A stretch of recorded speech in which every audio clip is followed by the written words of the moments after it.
They sent their fleets to hunt the unknown human ship. None ever came back. I want to tell you something, and I need you to sit with it for a moment before I explain. Because if I just start at the beginning the way it happened, you won't believe me. You'll think I'm exaggerating. So let me say it plain up front, and then I'll take you through the whole thing. There was one human ship. One. Not a fleet. Not an armada. One battered survey vessel that wasn't even built for combat. And over the course of 11 days, 3 separate empires threw everything they had at it. 71 warships in total. Real warships, the kind with hulls thicker than a mountain, the kind that had leveled entire civilizations before ours ever learned to point at the stars. 71 went out. 0 came back. And the human ship, it didn't fire first. Not once. I know that because I was the one listening to every transmission. I was a junior signals officer on a Thren observation platform, parked at the edge of the whole thing, close enough to hear, too far to die. My name doesn't matter. What matters is that I heard it all, and I'm the only one left who's willing to talk about it. So let me start where it actually started, not with the humans, with us. You have to understand what the galaxy was like back then. It was quiet in the way a room goes quiet when everyone is afraid of the same person and pretending they aren't. There were the big 3. The Velkari Dominion, who ruled the Spinward Arm and had done so for something like 9,000 years. The Asu Combine, who didn't rule anything but owned everything. Every trade lane, every fuel depot, every debt worth collecting. And the Thren, my people, who weren't the strongest but were the oldest, and had learned the one trick that keeps old civilizations old. Don't be first, don't be loud, and never, ever get in the way of the big 2 when they're angry. Humans were new. Barely anyone knew about them. They'd shown up maybe 40 years back, poked their heads out of their little corner of space, signed a few trade agreements, gotten laughed out of a few negotiations. They were considered, and I want to be honest about how we saw them because it matters later, they were considered soft. Fragile, short-lived. They broke bones falling down. They needed water every day or they'd die. They couldn't regrow a limb. Half the galaxy thought they were some kind of joke, a species that had gotten lucky enough to invent a star drive before it invented sense. The Velkari didn't even think they were worth conquering. That's the part people forget. Nobody set out to hunt humanity. What happened because of one ship, in one place it wasn't supposed to be. The ship was called the Meridian Ash. I heard that name so many times over those 11 days that I still hear it in my sleep. Meridian Ash. A survey vessel, human registry, crew of, we later learned, 31 people. It had wandered accidentally, I truly believe accidentally, into the Kesh Expanse. Now, the Kesh Expanse doesn't mean anything to you. Let me explain why it meant everything. The Kesh Expanse was Velkari sacred space, not sacred like a temple, sacred like a graveyard. It was where the Dominion buried its war dead, 10,000 years of them in drifting tombs of black glass that hung in the dark like frozen tears. No one went there, not out of law, out of terror. The Velkari would erase a species for setting foot in the expanse. Everyone knew this. It was the one rule nobody was stupid enough to test. And into it drifted the Meridian Ash, running low on fuel, looking, as best anyone could tell, for a place to make repairs. I remember the night the alert came in. I was on my usual shift, half asleep at my station, listening to the ambient chatter of 100 trade channels. Boring work. The kind of work you take when you want a quiet life. My supervisor, an old Thren named Vosk who'd been listening to the stars longer than I'd been alive, was in the corner slowly drinking his ration tea and not talking, which was his default state. Then the Velkari channels lit up. All of them at once. Vosk was out of his chair before I'd even finished reading the first line. That tells you something. He'd been doing this for 200 years, and I'd never once seen him move fast. "Play it," he said, out loud. So I did. It was a Velkari border sentinel, a listening post like ours, but armed to the teeth, reporting an unregistered vessel in the Kesh expanse. The sentinel's voice was flat, procedural, the way they all sounded. It requested permission to intercept. And the response came back from Velkari High Command almost instantly, which never happened, because Velkari High Command deliberated on everything for days as a show of power. The response was one word: cleanse. Vosk set down his tea. He didn't drink the rest of it for 3 days. Here's what cleanse meant. It meant no capture, no questions, no salvage. It meant total erasure of the vessel and everything aboard, followed by a purification of the region. The Velkari did this maybe once a century, and every time they did, the whole galaxy went quiet for a season out of sheer instinct, the way small animals go still when a predator walks by. They sent 9 ships. Not because they thought they needed 9, because 9 was the ceremonial number for cleansing sacred ground. It was overkill by a factor of about 900. A single Velkari cruiser could have vaporized the Meridian ash with one shot and had power left over. But this was ritual. This was the Dominion making a statement to the stars. Look what we do to those who defile our dead. I want you to picture it from the human side for a second, because I've had a lot of years to think about it, and I keep coming back to this. 31 people, a science ship, low on fuel, tired, probably scared already just from being lost. And then, out of the black, 9 Velkari warcruisers fold into real space around them. 9, each one longer than a city, each one glowing with the pre-fire light of weapons that had ended species. Any sane crew surrenders. Any sane crew broadcasts every code of surrender they know, in every language, and begs. The Meridian Ash didn't broadcast a surrender. It broadcast a question. I have the transcript. I've kept it all these years and I could recite it in my sleep, but I'll give it to you the way I first heard it, translated rough and fast by our systems. A human voice. A woman's voice, calm, so calm, coming through the static. Unidentified vessels, this is the survey ship Meridian Ash. We are a non-combatant science vessel. We appear to have entered restricted space by accident. We are low on fuel and mean no harm. Requesting a corridor to withdraw. Please advise. That was it. No threats. No panic. A polite request from a lost traveler to 9 executioners. The Velkari didn't answer. Of course they didn't. They opened fire. I need to describe the next part carefully, because this is where everything you think you know about war stops being useful. When 9 Velkari cruisers fire a coordinated cleansing volley, the target doesn't get destroyed. The target ceases to have ever existed. The energy is enough to unmake matter down to a level where there's nothing left to identify. We had done long-range simulations of Velkari firepower for centuries. We knew exactly what should happen. What should have happened is that the Meridian Ash winks out and the galaxy moves on. What actually happened is that our sensors whited out from the flash, and when they came back, maybe 4 seconds later, the Meridian Ash was still there. Vosk made a sound I'd never heard him make. Just a short breath, like he'd been hit.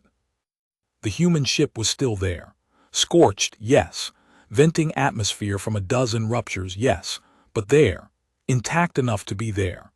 9 cruisers had fired a cleansing volley at a science vessel, and the science vessel was still holding together. Later, much later, we pieced together why. The humans, it turned out, had been a survey ship studying stellar phenomena. Radiation. Hard radiation, the kind that comes off dying stars and Stranger Things. To do that work up close, they'd wrapped their little ship in shielding that was, frankly, insane. Layers of it. Redundant, paranoid, over-engineered shielding built by a species that assumed the universe was actively trying to kill them, because on their homeworld, more or less, it had been. They hadn't built a warship. They'd built the most stubborn survivor in the galaxy and hadn't even realized it. The shielding wouldn't hold against another volley. Everyone knew that. The Velkari knew it. They began to cycle their weapons for a second shot, standard procedure. Kill what didn't die the first time. And in the gap, that thin sliver of time between the first volley and the second, the Meridian Ash did the thing that started all of it. It moved. Not away. That's what nobody expected. Every instinct in every species in the galaxy says you run from a predator. The humans didn't run. They charged. The Meridian Ash lit its engines to full burn and drove straight at the nearest Velkari cruiser. And I remember thinking, I actually said it out loud into the recording, my voice cracking, "What are they doing? What are they doing?" Vosk didn't answer. He was gripping the edge of the console so hard the frame creaked. Here's the thing about Velkari cruisers. They were built to fight at range, to sit in the dark and reach across it and end things. Their weapons were long weapons. Up close, hull to hull, they were slow, ponderous, not built to knife fight. Nobody knife fought a Velkari cruiser. The whole point of being a Velkari cruiser was that nothing ever got close enough to try. The Meridian Ash got close. It got close by taking the second volley on its wounded flank. I watched a third of the ship's shielding just peel away and die. And it kept coming, trailing fire. And it did something I still don't fully understand from an engineering standpoint. It vented. All of it. Every tank of the exotic, volatile survey fuel it carried, the stuff it used to study dying stars, it dumped directly into the path of the lead cruiser, and then it fired its maneuvering thrusters through the cloud. The ignition wasn't a weapon. It was housekeeping. It was a science ship dumping dangerous fuel. But it went off against a Velkari cruiser's forward shields like a small sun being born, and the cruiser, this thing that had killed civilizations, reeled. It didn't die, but it reeled. It broke formation. And in a ritual cleansing where 9 ships move as one perfect machine, one ship breaking formation is a crack in something that was never supposed to crack. The other 8 adjusted. They were disciplined. They retargeted. And the Meridian Ash, now barely a ship at all, more of a burning suggestion of a ship, slid into the blind spot behind the reeling cruiser and used it as a shield. For 11 minutes, one broken human science vessel played the 8 most powerful warships in the sector against each other, hiding behind their own wounded, forcing them to hold fire or risk hitting one of their own. 11 minutes. And the whole time the human channel stayed open, and that calm woman's voice kept talking not to the Velkari, to her crew. "Easy, easy. Bring us under the big one. Watch the venting, deck 4. Good, that's good. Everyone hold on, we're going home." They didn't go home. I want to be clear about that, because I don't want you to think this is one of those stories where the plucky underdog wins clean and everyone cheers. It's not that kind of story. It's worse than that, and it's better than that, and I'll get to why. The Meridian Ash died in the 10th minute of that 11-minute run. A Velkari gunner got a clean shot when the wounded cruiser finally drifted clear, and this time there was no shielding left to be stubborn. The human ship came apart. I watched it on my screen. 31 people gone in a light too bright to look at. And I remember the observation deck was silent, even Vosk, even the machines. But here's what happened next, and this is the part that changed the galaxy. The Velkari didn't report it as a cleansing. They couldn't, because a cleansing is supposed to be effortless. A cleansing is the Dominion demonstrating that resistance is not even a concept that applies to them. And what had actually happened in front of their own sentinel posts, in front of Asu trade monitors in front of us, was that one unarmed science vessel had made 9 Velkari war cruisers look clumsy, had wounded one, had scattered a sacred formation, had lasted 11 minutes when it was supposed to last 0. The Velkari have a concept. It doesn't translate well, but the closest word is something like unweighted death. It means a death that costs the victor nothing, that proves the victor's total superiority. The whole point of the cleansing was to be an unweighted death. The humans made it weigh something, and the Dominion could not allow that story to exist. So they did the second stupid thing. They decided to erase not the ship. The ship was already gone, but the story. And the way you erase a story, in the logic of an empire that has never lost, is you make the ending so overwhelming that the middle stops mattering. They would find where the Meridian ash had come from. They would find its home port, its people, its species. And they would perform a cleansing so absolute that no one would ever again tell the tale of the 11 minutes, because there would be no humans left to tell it, and no one else would dare. They traced the Meridian Ash's drive signature back along its path. It led to a human research outpost on the rim of the expanse, a station called Harrow's Deep. A few thousand people, scientists mostly, families, the people who had sent the Meridian Ash out to study dying stars and were, at that very moment, waiting for it to come home. The Velkari sent a fleet. Not 9 ships this time, 30. A full battle wing, the kind you send to end a war, not a survey station. They wanted it done. They wanted it total. They wanted the galaxy to understand that the 11 minutes had been an anomaly, a fluke, and that the natural order, Velkari on top, everyone else beneath, was restored. We tracked the fleet as it moved. 30 warships in perfect formation, sliding through the dark toward a station full of scientists and children. And Vosk, who had not spoken in almost a full day, finally said something. He said, "The humans know they're coming." I asked how he could possibly know that. He said, "Because the ones who built that ship don't build stations without warning systems, and a species that charges 9 cruisers with a science boat doesn't sit and wait to die." He was right. He was so right it still frightens me. Harrow's Deep saw the fleet coming from a long way out. They had the same paranoid over-engineering in their sensors that the Meridian Ash had in its hull.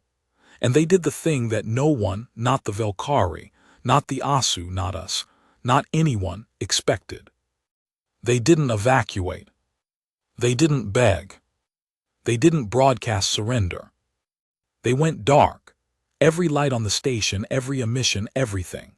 Harrow's Deep went silent and cold and dead-looking, a hollow shell drifting in the black, and the Velkari fleet, 30 warships, disciplined, certain, unhurried, slowed as they approached, because even an empire that has never lost gets cautious when the prey stops moving. I was listening the whole time. The whole galaxy was listening by then, though most pretended not to be. The Asu had quietly rerouted 3 of their monitoring platforms to get a better angle. Even they wanted to see. The Velkari fleet commander, I heard his voice, cold and old and utterly sure of himself, ordered a scan of the station. Standard. Check for the trick before you spring the trap. The scan came back clean. No power, no weapons, no life signs strong enough to matter. Harrow's Deep looked like exactly what the Velkari wanted it to be, a helpless thing waiting for the end. The commander ordered the fleet to close in for the cleansing. And that was the moment. That was when the humans of Harrow's Deep did the thing that turned, none ever came back from a title into the truth. But I've been talking for a long time now, and my throat is dry, and this next part, the part where 30 ships go into the dark around Harrow's Deep and the number that comes out is not 30, this next part deserves to be told properly. Slowly. The way it happened. Every ship. Because there were 30 of them and I heard each one go silent, one at a time, and I have never in my long life heard anything as terrible or as quiet as an empire realizing, ship by ship, that it has made a mistake. I heard the second fleet die. And then I heard the third empire, the Asu, who thought they were smarter than the Velkari, who thought they'd learned the lesson. I heard them make the exact same mistake for entirely different reasons. 30 Velkari warships closed in on Harrow's Deep. 19 would never leave, and the humans still hadn't fired a shot. I need to back up half a step before I take you into the dark with those ships, because there's something you have to understand about what the Velkari were actually walking into. And to understand that, you have to understand the one thing everyone got wrong about humans, including me, at the time. Everyone thought humans were fragile, and on the surface they were. Break their bones, drown them, freeze them, they die easy. That part was true. But we made a mistake that old, safe species always make. We confused fragile with weak. And those are not the same thing, not even close. A species that is fragile, and knows it's fragile and survives anyway, becomes something very specific. It becomes paranoid. It becomes patient. It becomes a species that assumes in its bones that the universe is trying to kill it and plans accordingly. Every tool it builds to survive the worst possible day. Every station, every ship, every system has a fallback, and behind the fallback another fallback, and behind that one more, because the humans learned on their own dying world that anything which can go wrong will, at the worst possible moment. The Velkhari built their empire, assuming they would win. The humans built Harrow's Deep assuming they would lose, and asking every single day, what do we do then? That difference is the whole story. So the station. Harrow's Deep was going dark, and the Velkhari fleet was slowing, and Vosk was standing at my shoulder gripping the console. Down on my board, 30 red marks drifted toward one gray one. The Velkhari commander's name was Saravan. I learned it later. High caste, old family, the kind of Velkhari who'd been promised the galaxy since birth and had never once been contradicted by reality.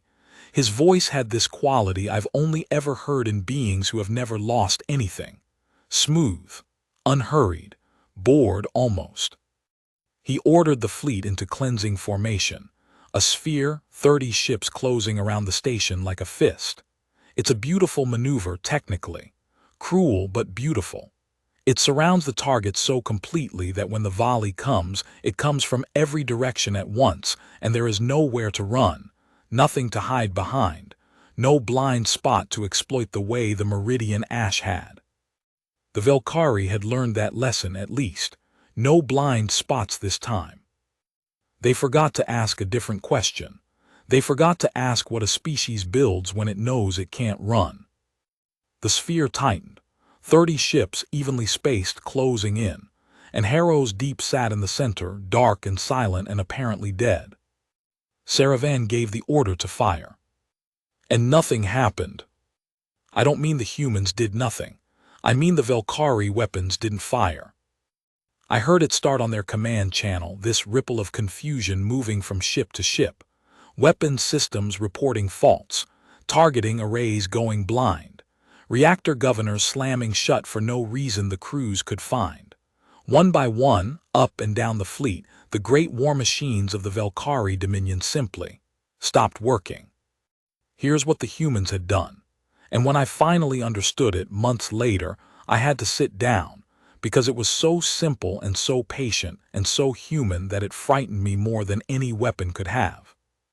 Harrow's Deep studied dying stars. To do that, they'd spent decades learning to manipulate the most violent energy in the universe, hard radiation, magnetic storms, the invisible poison that pours off a collapsing sun.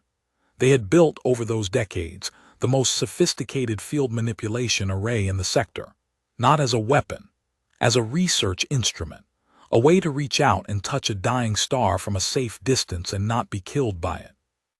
They had a machine built to study the deadliest thing in the galaxy from up close. And they pointed it inward. When the Velkhari sphere tightened to cleansing range, when all 30 ships were exactly where the humans needed them, packed close, committed, no longer able to easily disperse, Harrow's Deep switched off its dead act and lit that array to full power. Not to destroy the ships, to blind them. A wash of the exact frequencies of hard radiation and magnetic chaos that Velkhari sensors, shields, and targeting systems had never been designed to filter, because why would they be? Nobody fights next to a dying star, nobody but the people who study them. 30 warships in perfect formation, suddenly deaf and blind and packed shoulder to shoulder in the dark. And now, only now, when the enemy couldn't see, couldn't target, couldn't coordinate, did Harrow's Deep do the second thing. It moved. The station had engines. Of course it had engines. A paranoid species doesn't build anything it can't move in an emergency. But nobody knew that because Harrow's Deep had spent decades sitting perfectly still, being a research station, being helpless, being exactly what a research station is supposed to be. It came off its mark like it had been waiting its whole existence to do it. And it went dark again, not powered down dark, but hidden dark, sliding out of the sphere through a gap where two blinded cruisers had drifted apart, because with their sensors screaming static they'd lost formation discipline in seconds. The station slipped out, and behind it left something. I keep calling it the array. Let me be honest about what the array actually did once the station was clear. It overloaded on purpose. Everything Harrow's Deep had learned about the death of stars, decades of it, they folded into one final pulse and left it behind in the center of that Velkari sphere like a gift. It wasn't a bomb. It was worse than a bomb, because the Velkari ship's own shields reacted to it, flared up to defend against an energy signature that read, to their systems, like a star going supernova at point-blank range. And a Velkari shield at full defensive flare, packed close to 29 other Velkari shields at full defensive flare, in a sphere designed to leave no gaps. They cooked each other. I watched it on my board. 30 red marks in a tight sphere, and then the center of the sphere lit up white, and the shields all screamed toward each other trying to defend against a threat that was really just them, amplified, reflected, fed back. 11 ships died in the first 4 seconds. Not from a human weapon, from their own defenses turning inward in a space too small to survive them. 11 in 4 seconds, gone. And the ones that lived, 19 of them, came out of it blind, half-crippled, their crews screaming across every channel, their perfect formation shattered into 30 separate panics. Saravan's voice was not smooth anymore. Here's the part that I think about most. The humans could have finished them. The station was clear, it had the range, it had, we found out later, a few genuine weapons tucked away, the paranoid kind, the just-in-case kind. 19 blind and broken Velkari warships were drifting helpless in the dark, and Harrow's Deep could have picked them apart at leisure. It didn't. Instead, the human channel silent this whole time, the station pretending to be dead opened up, and a voice came through, an older man this time, tired, not triumphant, tired. I have this transcript too, I've read it 1,000 times. He said, Velkari fleet, this is Harrow's Deep, you came to erase us.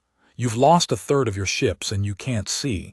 We are not going to kill the rest of you, we're going to let you limp home. And we want you to carry a message back to whoever sent you. A pause, you could hear him breathe.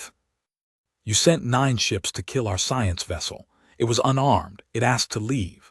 You murdered 31 people who study stars for a living, and now you've sent 30 more ships to murder our children because you were embarrassed. So here is the message. We didn't want this. We still don't. We will study our stars and bury our dead and mourn the meridian ash, and if you leave us alone, that is all we will ever do. But every fleet you send, we will send back smaller. Not because we hate you, because we intend to survive, go home. And they let them go. 19 crippled Velkari warships limped out of the dark, and Harrow's Deep watched them the whole way, and did not fire, and let the message ride home on the backs of the survivors. Mercy from the fragile species. Mercy the Velkari had never once shown anyone, offered back to them by the people they'd tried twice to erase. That should have been the end of it. If the galaxy had any sense, that would have been the end of it. It wasn't, because the Asu were watching. The Asu Combine, I told you, didn't rule anything. They owned everything. They were merchants and moneylenders and information brokers, the species that had gotten rich by never fighting a war they could buy their way out of. And the Asu were, by their own reckoning, the smartest species in the galaxy. They looked at the Velkari proud, rigid, undone twice by their own arrogance, and they felt nothing but contempt. We would never make that mistake, they thought. The Velkari lost because they were stupid and proud. We are neither. We understand the humans now. We've watched. We've learned.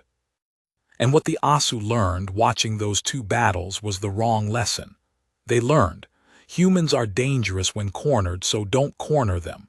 They learned, humans win by being underestimated, so don't underestimate them. They learned, humans are patient and tricky, so be more patient and more tricky. All true, all useless. Because the Asu, in all their cleverness, never learned the one thing that actually mattered, the thing Vosk had understood from the very first day. He said it to me while we watched the Valkyrie limp home. I asked him, I was young, I was shaken, I wanted to understand. I asked him, what do the humans want? What do we give them so this stops? And Vosk looked at me with those ancient eyes and said, that's the Asu question.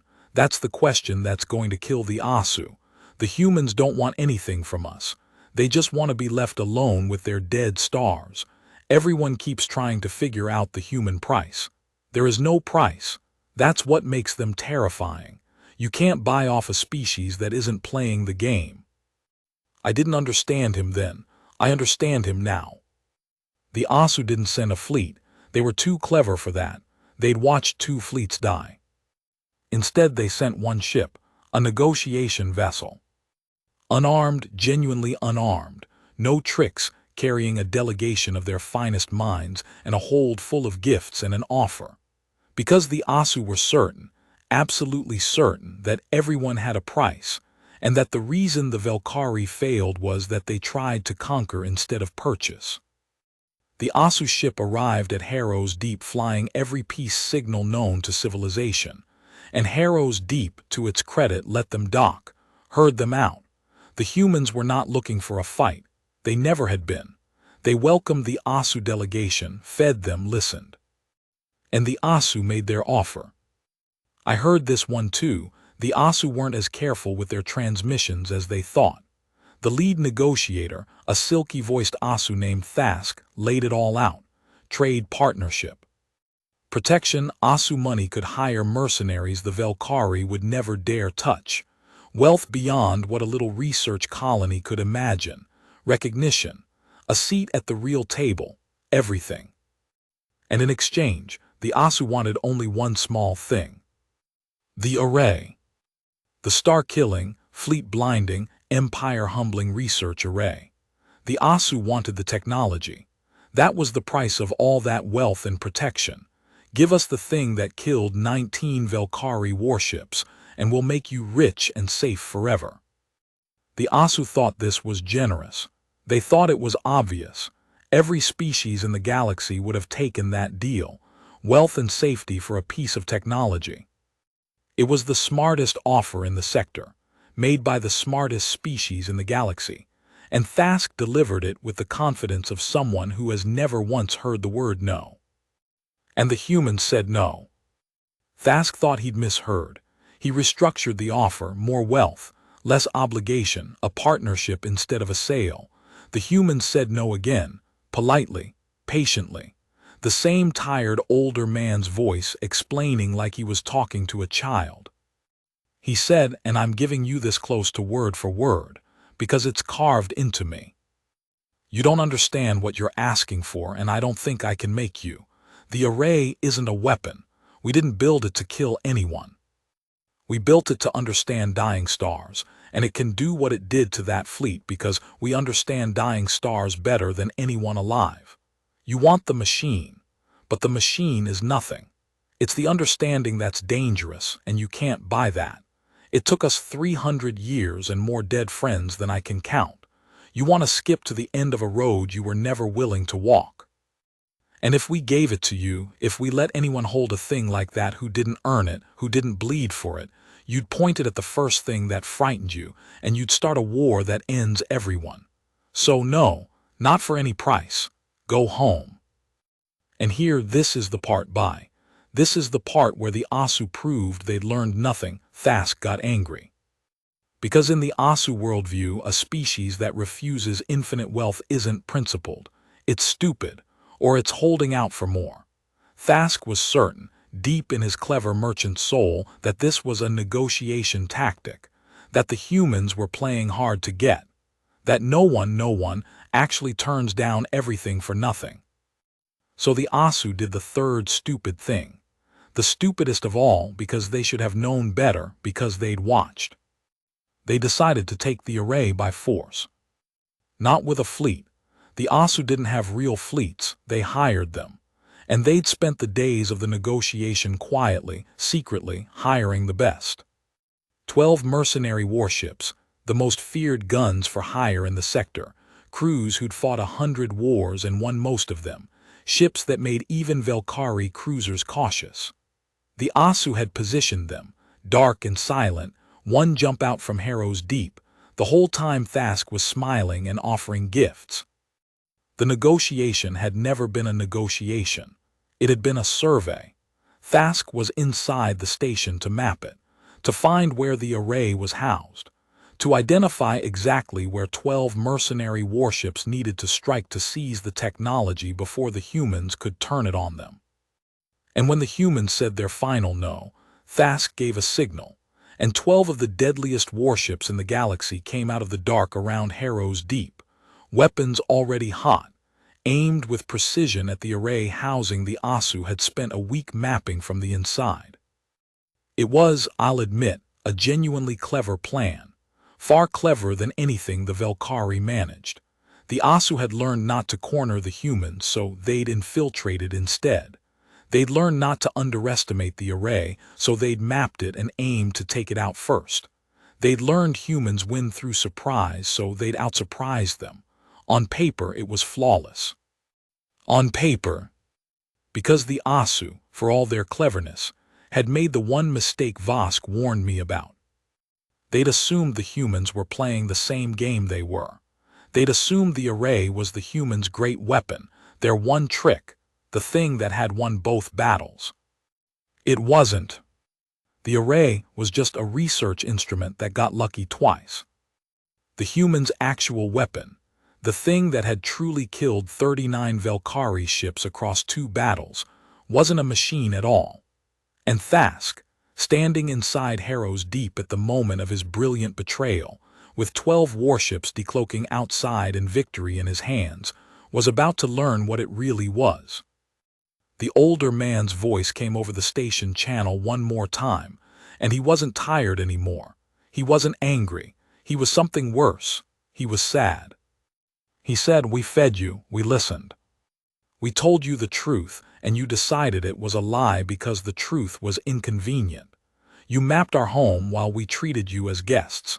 And now you've got 12 ships pointed at the one thing you think keeps us alive." A pause. "It was never the array, Thask. I told you that. It was never the machine." And then he said the last thing. The thing I've carried with me across all these years, the thing that ended the Asu's certainty forever, the reason none of those 12 ships were ever seen again either. He said, "You want to know what actually killed those fleets?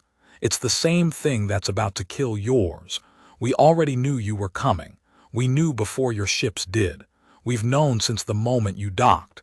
You came here to survey us." The man's voice dropped very low.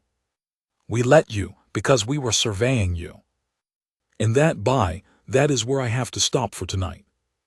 Because what happened in the next 4 minutes, how a research station that had already given away its one weapon, that was sitting exposed and known and cornered by 12 of the deadliest ships in the galaxy, turned the Asu's own flawless plan into the third and final graveyard. That is part 3.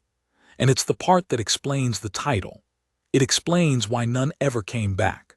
Not from arrogance like the Velkari, not from greed like the Asu. They never came back because of what the humans had actually been building, quietly, patiently. The entire time everyone thought they were just studying stars. And it explains what Vosk did next. Because my old supervisor, who had watched all of this in silence, finally picked up his own transmitter that night, and did something that broke every rule the Thren had lived by for 9,000 years. Part 3, let me rest my voice.